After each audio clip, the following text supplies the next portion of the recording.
সমালে আমার ডাকতেছে বাটার খাইছে খাইয়া মোবাইলটা দেখে সেটা মোবাইলটা দিতাম মোবাইলটা দিছি ঘরে বয়ে বয়ে মোবাইলটা দেখতেছে এ ফাঁকে দিয়া আইসে ওই তারাবাড়ির পার্সেল আমার মোবাইলটা অর্ডার করছে আইসে পরে মা মা পার্সেল আইছে আমি স্নান করতেছি আমি কই পার্সেলের কথা কইছি দিদি আয় নিব তুই ঘরে যাই মোবাইল দেখ মোবাইল দেখতেছে তা আবার মা পার্সেল যখন এনো আইছে আবার আয়া ডাকতেছে মা মা তুমি পার্সেল ওলা বার আইছে তুমি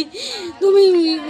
ডাক ধো দিদি পিসি ডাক ধো এবার আমি তুই ঘরে যাই মোবাইল দেখ আমি আইতাছি আমি গেটটা খুলে খালি এনো আইছি আর পার্সেলটা বেড়া এনো দাঁড় দিছে এরা বাইতে বেরিয়ে কইতাছে তোমরা দিতে ভয় লাগাছে কাকো আমি এক দেখিয়া দূরাইয়া দেখি না এন্দা ঘরে হইছে না আবার এক দেখিয়া ঘুরাইয়া দিয়ে যায় দিয়ে পরশুদিন কা 12টা 12টা বাজে এই অবস্থা 12টা বাজে এমন অবস্থা হে আদিত্য দেবনাথ এর নাম বাবার নাম মিঠুন দেবনাথ কত বয়স হয়েছিল 11 বছর কোন ক্লাসে পড়তো ক্লাস 5 এ আমি বাসন দিতেছি কবে পড়ছে রবিবার দিন